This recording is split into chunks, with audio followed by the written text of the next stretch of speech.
अम्मी जान कहती थी कोई धंधा छोटा नहीं होता और धंधे से बड़ा कोई धर्म नहीं होता।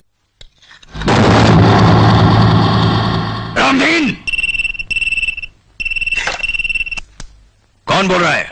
चिल्ला मत और मेरी बात अच्छी तरह से अपने भेजे में उतार ले।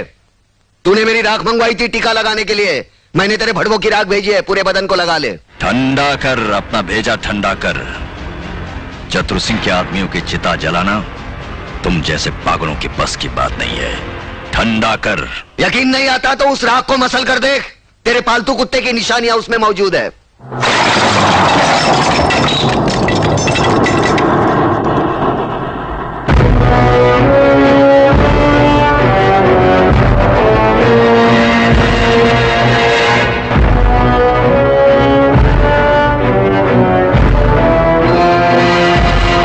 अबे हराम के, तूने जलती हुई आग में हाथ डाला है।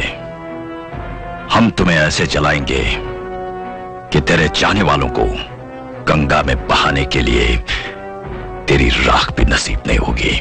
अरे मुझे जलाने की बात छोड़, मैं तो तुझे ऐसी मौत मारूंगा, ना तो तुझे जमीन नसीब होगी ना आसमां।